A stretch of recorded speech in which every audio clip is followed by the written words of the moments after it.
Chodavaram sugar ఫ్యాక్టరీని వెంటనే ప్రారంభించి రైతులు కార్మికుల బకాయిలను తక్షణమే చెల్లించాలని డిమాండ్ చేస్తూ వైఎస్ఆర్సీపీ ఆధ్వర్యంలో రౌండ్ టేబుల్ సమావేశం నిర్వహించారు. సమావేశానికి వైఎస్ఆర్సీపీ నాయకులతో పాటు బీజేపీ, జనసేన, వామపక్ష పార్టీల నేతలు, కార్మిక, రైతు సంఘాల నాయకులు హాజరయ్యారు. రైతులకు బకాయిలు చెల్లించాలని ఈ నెల 7న కలెక్టర్కు వినతిపత్రం సమర్పిస్తామని వైఎస్ఆర్సీపీ నేతలు తెలిపారు. వైఎస్ఆర్సీపీ పాలనలో ప్రతి సీజన్లో రైతులకు బకాయిలు చెల్లించేవారని గుర్తు చేశారు. వైఎస్ఆర్సీపీ హయాంలో చోడవరం షుగర్ ఫ్యాక్టరీకి 90 కోట్లిచ్చి వైఎస్ జగన్ ఆదుకున్నారని వైఎస్ఆర్సీపీ నేతలు వెల్లడించారు.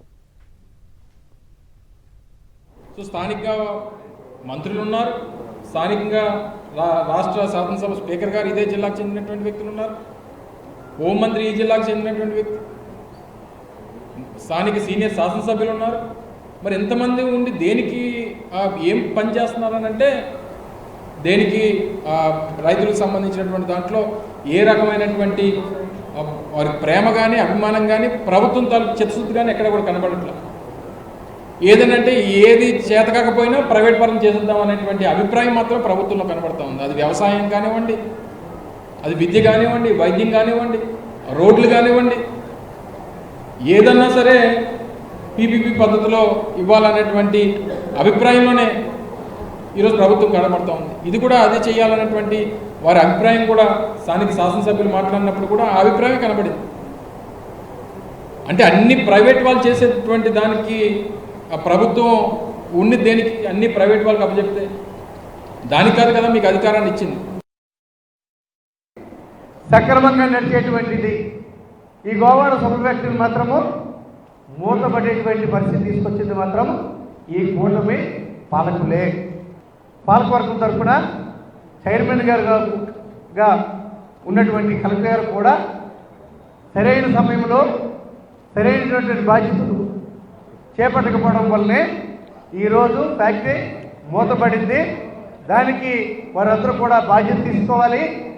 ఈరోజు ఎండీ గారు ప్రచురణ చేసినటువంటి పాంప్లెట్ ఆధారంగా షుగర్ ఫ్యాక్టరీ యాజమాన్యాన్ని నమ్మి వేసినటువంటి చెరుకు మల్లల్లో ఎండిపోయేటువంటి పరిస్థితి ఉంది. దానికి నష్టపరిహారం కూడా ఈ కూటమి ప్రభుత్వం, ఈ చైర్మన్ గారు ప్రభుత్వం మీద ఒత్తిడి తీసుకొచ్చి చైర్మన్ గారు ఆ వేసినటువంటి చెరుకు పంటంతటికి కూడా పేమెంట్ ఇచ్చేటువంటి బాధ్యత కూడా తీసుకోవాలని చెప్పి తెలియజేసుకుంటూ సెలవు తీసుకుంటాం.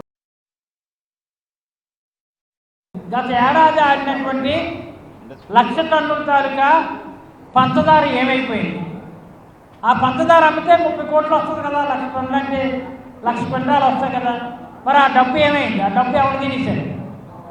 డబ్బు ఎక్కడ పోయింది?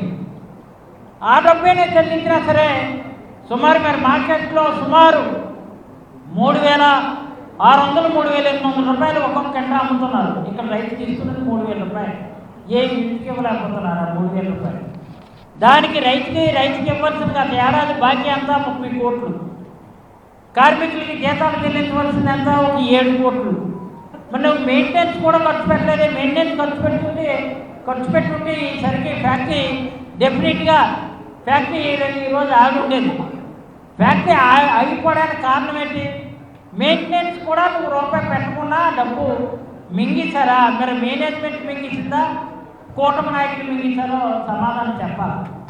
ముఖ్యంగా తెలుగుదేశం పార్టీకి ప్రాతినిధ్యం వహించినటువంటి ఈ చోడవరం మాడుగుల్లో ఉన్నటువంటి శాసనసభ్యులు బాధ్యత తీసుకొని దీని సమాధానం చెప్పవలసిన అవసరం ఉందని మాత్రం చెప్తున్నా.